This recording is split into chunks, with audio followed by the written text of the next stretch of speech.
Hey guys, welcome to cricket Venkatesh. Asia cup మరికొద్ది రోజుల్లో start కాబోతుంది. మరి టీమ్స్ గురించి, ముఖ్యంగా మెయిన్ టీమ్స్ గురించి జస్ట్ ఒక లుక్ వేద్దాం. ప్రథమంగా ఏతో స్టార్ట్ అయ్యే టీం ఆఫ్ఘనిస్తాన్ గురించి మాట్లాడదాం. Afghanistan looking very good, super strong అని నేను చెప్పను.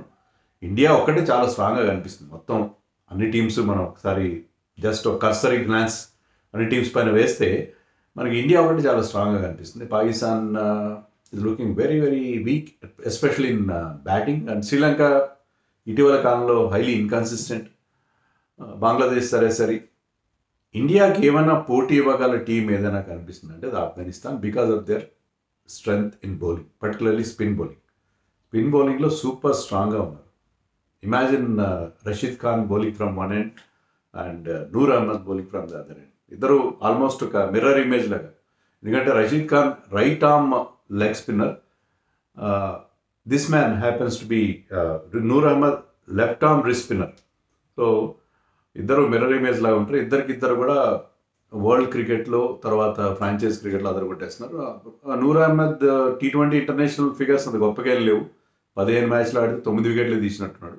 ఎకానమీ బాగుంది కానీ, but how effective has been అనేది మనం ఐపీఎల్లో చూసాము. ఐపీఎల్లోనే కాకుండా ఓవరాల్గా అతను ఇంటర్నేషనల్ రకరకాల లీగ్స్లో కూడా చాలా బాగా బ్రహ్మాండమైన రికార్డు ఉంది, స్టూపెండస్ రికార్డు. సో వాళ్ళిద్దరు, రషీద్ ఖాన్ కూడా ఈ మధ్యకాలంలో కాస్త డౌన్ అయినా రీసెంట్గా యుఏఈలో ఒక సిరీస్ జరుగుతుంది, యుఏఈ పాకిస్తాన్ అండ్ ఆఫ్ఘనిస్తాన్. దాంట్లో మళ్ళీ he's back to form with his bowling. And Mohammad Nabi, Mujeebur Rahman and కొత్త కురాడు 19-year-old అల్లా గజన్ఫార్, వీళ్ళందరూ కూడా చాలా effective. So 5 top class spinners ఉన్నారు. ఈవెన్ పేస్ బౌలింగ్లో కూడా ఫజల్ హక్ ఫరూకీ కావచ్చు, Naveen ul Haq, Azmatullah Omarzai, Gulbadin Naib. So they have got wonderful allrounders, wonderful bowlers. బ్యాటింగ్లోనే వాళ్ళకి ప్రాబ్లం ఏంటంటే బ్యాటింగ్ ఎప్పుడు ఇఫీగానే ఉంటుంది. గుర్బాజ్ చూస్తే ఆడిన రోజు మ్యాచ్ విన్నింగ్ ఇన్నింగ్స్ ఆడతాడు, కానీ ఎప్పుడు అమావాస్య పన్నానికి ఒక మ్యాచ్ ఆడతాడు రమాన్లో Gurbaz. Ibrahim Zadran is very good, చాలా మంచి డిఫెన్స్, కానీ చూడడానికి క్లాసీగా ఉంటుంది అతని బ్యాటింగ్. కానీ ఈ ఫార్మాట్లో అంత ఎఫెక్టివ్ కాదేమో, అంత స్ట్రైక్ రేట్ ఇష్యూస్ ఉన్నాయి అతనికి. స్ట్రైక్ రేట్ అంత గొప్పగా ఉండదు. మిగతా సెడికుల్లా అటల్ అని కొత్త ప్లేయర్ ఉన్నాడు, అతను కూడా ఇప్పుడిప్పుడే టీంలోకి వచ్చాడు. మొన్న రీసెంట్గా బాగానే ఆడినట్టున్నాడు రీసెంట్ సిరీస్లో. బట్ అతని నెంబర్స్ ఏమంత గొప్పగా లేవు. So batting, but allrounders they have allrounders. Omarzai is a well accomplished allrounder. Naib కావచ్చు, నబీ కావచ్చు. ఈవెన్ ఈ ఫార్మాట్లో I consider Rashid Khan as an allrounder. ఇంకా ఫినిషర్గా లాస్ట్లో వచ్చి ఒక 10-15 రన్స్ కావాలి, క్విక్ రన్స్ కావాలంటే he can make those runs, he can hit he can clear the boundary. So అతనికి అబిలిటీ ఉంది. సో ఆల్రౌండర్స్ ఒకరిద్దరు టాప్ ఆర్డర్ బ్యాట్స్మెన్ని నమ్ముకొని వాళ్ళు బరిలోకి దిగాల్సింది తప్ప కరీంజాన్ అట్లాంటి కరీంజాన్ తీసిన also allrounder. So even Ashraf అనే కొత్త లెఫ్ట్ ఆర్మ్ స్పిన్నింగ్ ఆల్రౌండర్ కూడా ఉన్నాడు. సో వాళ్ళకి ఆల్రౌండర్స్ బాగున్నారు టీంలో. కానీ బ్యాటింగ్ ఎప్పుడు కూడా సస్పెక్ట్ అవ్వాలి. కానీ మనం చూసాం కదా, మొన్న 2 రోజుల క్రితమే పాకిస్తాన్తో జరిగిన మ్యాచ్లో పాకిస్తాన్తో వీళ్ళు చేసింది 169 ఎంతో చేశారు. ఆఫ్ఘనిస్తాన్ ఫస్ట్ బ్యాటింగ్ చేసి ఇద్దరు బాగా బ్యాటింగ్ చేశారు, ఇబ్రహీం జద్రాన్ అండ్ అటల్. ఇద్దరు చెరొక 50 చేశారు. బట్ బౌలర్స్, వాళ్ళ స్పిన్నర్స్ నూర్ నబీ అండ్ రషీద్ ఖాన్ తలా 2 వికెట్లు తీశారు. నబీ అండ్ నూర్ అహ్మద్ అయితే వాళ్ళ 4 ఓవర్స్లో 20 runs ఈచ్ మాత్రం ఇచ్చారు, 20 runs ఈచ్. రషీద్ ఖాన్ కూడా 30 runs ఇచ్చారు. అది కూడా వెరీ గుడ్ కదా, giving just under 8 runs per over. So ముగ్గురు కూడా వికెట్లు తీశారు, రన్స్ కంటైన్ చేశారు. So they manage to win that match. So పాకిస్తాన్ని కూడా రేచెస్ట్గా ఓడించారు.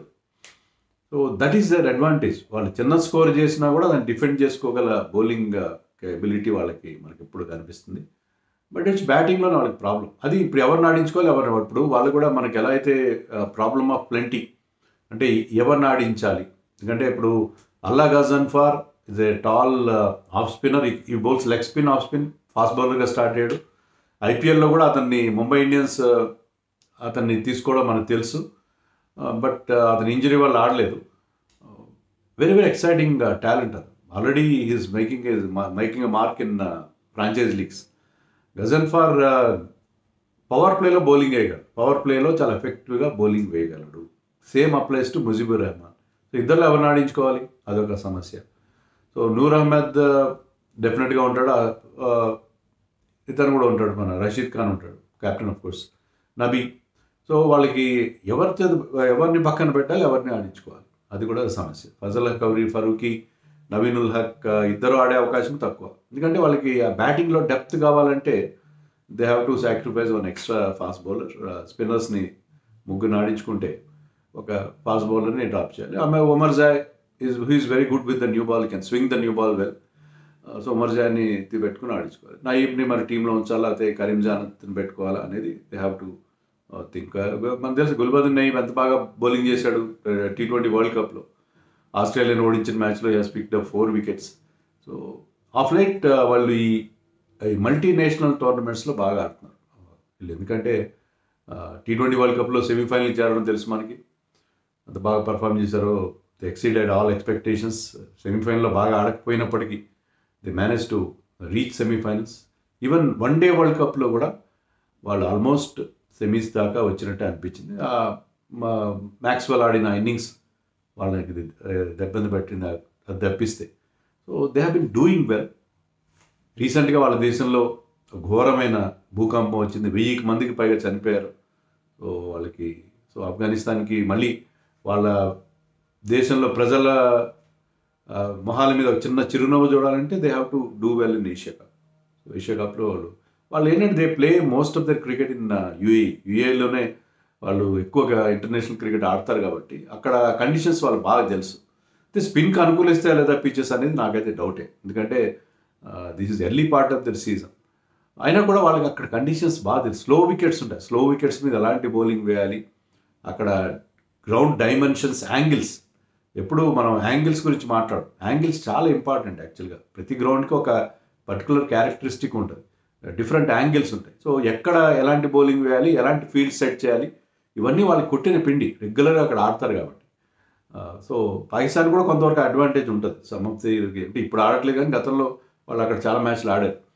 So that will be an advantage for Afghanistan. So నాకు తెలిసి ఇండియా తర్వాత ఎక్కువ అవకాశాలు ఎవరికైనా ఉంటే Afghanistan final it could be. వాళ్ళ గ్రూప్ కూడా చూడండి మీరు, ఇండియా పాకిస్తాన్ ఒక గ్రూప్లో పెట్టారు, ఎప్పటిలాగే మన మార్కెటింగ్ కన్సిడరేషన్స్తో ఈ రెండుదాన్ని ఒక గ్రూప్లో పెట్టారు. అవతల గ్రూప్లో మీకు డెఫినెట్గా ఆఫ్ఘనిస్తాన్ సూపర్ 4కి క్వాలిఫై అవుతుంది. సూపర్ 4 క్వాలిఫై అయ్యి సూపర్ 4లో కూడా వాళ్ళు సూపర్ 4కి ఫర్ ఎగ్జాంపుల్ ఇండియాతో పాటు పాకిస్తాన్, శ్రీలంక క్వాలిఫై అయితే along with Afghanistan. So they are capable of beating both Pakistan and Sri Lanka. So India Afghanistan final అయ్యే అవకాశాలు కనిపిస్తుంది. Cannot be sure. మన ఇదే ఆస్ట్రాలజీ కాదు, ఏం కాదు, ఎనీథింగ్ కెన్ హ్యాపెన్. బట్ అవకాశాలు ఎక్కువగా కనిపిస్తున్నాయి. ఎందుకంటే వాళ్ళు బ్యాటింగ్ క్లిక్ కావాలి. బ్యాటింగ్ గుర్బాజ్ లాంటి వాళ్ళు, ఇబ్రాహిం జద్రాన్ లాంటి వాళ్ళు బ్యాటింగ్ బాగా చేయగలిగితే, and their allrounders if they can chip in with good scores down the order. అంటే టాప్లో ఒకరిద్దరు బ్యాట్స్మెన్ కనుక ఒక బేస్ క్రియేట్ చేస్తే ఈ ఆల్రౌండర్స్ కంట్రిబ్యూట్ చేస్తారు. So that's team is looking very good actually, very good. వాళ్ళకి ముఖ్యంగా ఫాస్ట్ బౌలింగ్లో కానీ స్పిన్లో కానీ, ముఖ్యంగా స్పిన్ బౌలింగ్లో వాళ్ళకున్న riches. So even somebody like ముజీబ్ని పక్కన పెట్టాల్సిన పరిస్థితి, అయితే అల్లా గజన్ఫర్లో ఇద్దరిలో ఒకరిని పక్కన పెట్టాల్సిన పరిస్థితి ఉందంటే వీ కెన్ అండర్స్టాండ్. నబీ మనకు తెలుసు old fashion of spin bowler and చాలా ఆర్డినరీగా అనిపిస్తుంది bowling, but he has that knack of picking wickets and he can contribute with both bat and ball.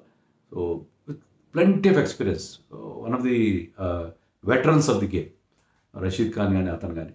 So ముఖ్యంగా ఈ ఫార్మాట్లో వాళ్ళకి ఇది, ఎందుకంటే వాళ్ళు లీగ్స్ ఆడతారు కాబట్టి throughout the world, Afghanistan వాళ్ళందరూ లీగ్స్ ఆడతారు కాబట్టి ఈ ఫార్మాట్లో వాళ్ళు they are very good. So I'm predicting India Afghanistan final.